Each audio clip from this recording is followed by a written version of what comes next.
নমস্কাৰ বন্ধু বান্ধৱীসকল, এই মুহূৰ্তত আপোনালোকলৈ লৈ আহিছোঁ এটি গুৰুত্বপূৰ্ণ খবৰ। অংগনবাড়ীৰ বাবে এটা ভয়ংকৰ খবৰ আহিছে। খবৰখিনি আপোনালোকক জনাম।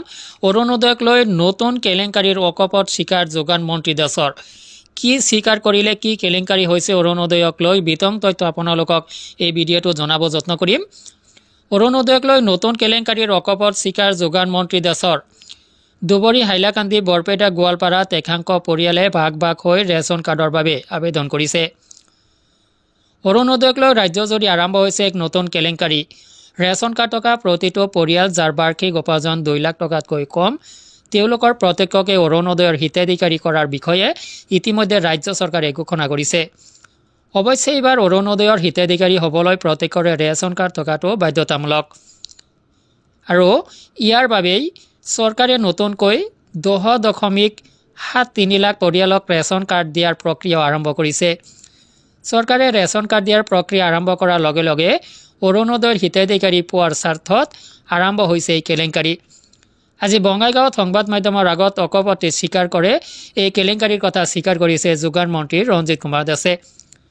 মন্ত্ৰী দাসে কয় যে ৰেচন কাৰ্ড থকা সকলো পৰিয়ালে অৰুণোদয়ৰ সুবিধা পাব বুলি মুখ্যমন্ত্ৰী ডক্টৰ হিমন্ত বিশ্ব শৰ্মাই ঘোষণা কৰাৰ পাছতে দুবৰি, হাইলাকান্দি, বৰপেটা, গোৱালপাৰা আদি জিলাত বহুতো পৰিয়ালে দুটাকৈ ভাগত বিভক্ত হৈ ৰেচন কাৰ্ডৰ বাবে আবেদন কৰিছে। এই বিষয়ক লৈ মুখ্যমন্ত্ৰী ডক্টৰ শৰ্মাৰ অধ্যক্ষতাত এখন বৈঠক অনুষ্ঠিত হৈছিল। সংশ্লিষ্ট জিলাকেইখনত ৰেচন কাৰ্ডৰ বাবে আবেদন কৰা পৰিয়ালৰ সংখ্যা দেখি ধাৰণা হয় সেই পৰিয়ালসমূহ সন্তানহীন পৰিয়াল নেকি। যদি প্ৰকৃততে সন্তানহীন পৰিয়াল তেতিয়াহ'লে ক'ব লগা নাই, কিন্তু যদি অৰুণোদয় পাবৰ বাবে পৰিয়ালৰ সদস্যসকল ভাগ ভাগ হৈ ৰেচন কাৰ্ড বিচাৰি আবেদন কৰিছে তেতিয়াহ'লে অত্যন্ত চিন্তনীয়। এনেহত পদ্ধতিৰে ৰেচন কাৰ্ড দিয়াৰ ব্যৱস্থা কৰা সম্পৰ্কত দুবৰিত যোগান বিভাগৰ বিষয়া এগৰাকীক চাকৰিৰ পৰা নিলম্বন কৰা হৈছে। এই ঘটনাৰে জড়িত আনসকলক কাৰণ দৰ্শোৱাৰ জাননী দিয়াৰ ব্যৱস্থা কৰা হৈছে। মন্ত্ৰী দাসে কয় যে অসম চৰকাৰে এতিয়া সিদ্ধান্ত লৈছে ৰেচন কাৰ্ড লাভ কৰিবলৈ এটা পৰিয়ালৰ সদস্যৰ সংখ্যা অতি কমে 5 জন হ'ব লাগিব। তদুপৰি তেওঁলোকৰ বাৰ্ষিক উপাৰ্জন বছৰি 2 লাখ টকাতকৈ কম হ'ব লাগিব। তেতিয়াহে তেওঁলোকে অৰুণোদয়ৰ সুবিধা লাভ কৰিব। মন কৰিবলগীয়া যে ৰাজ্য চৰকাৰে অৰুণোদয় 3.0ৰ অধীনত ৰাজ্যখনত নতুনকৈ 12 লাখ পৰিয়ালক আঁচনিখনৰ সুবিধা দিয়াৰ ব্যৱস্থা কৰিছে।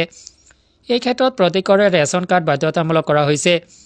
ইয়াৰ পৰিপ্ৰেক্ষিততে অৰুণোদয়ৰ সুবিধা লাভৰ স্বাৰ্থতে সংশ্লিষ্ট জিলাসমূহত পৰিয়ালসমূহে সদস্যৰ সংখ্যা কমাই ভাগ ভাগ হৈ ৰেচন কাৰ্ড লোৱাৰ অহৎ পন্থা অৱলম্বন কৰিছে। কিয়নো অৰুণোদয়ৰ ধন প্ৰতিমাহে পৰিয়াল ভিত্তিত প্ৰদান কৰা হয়।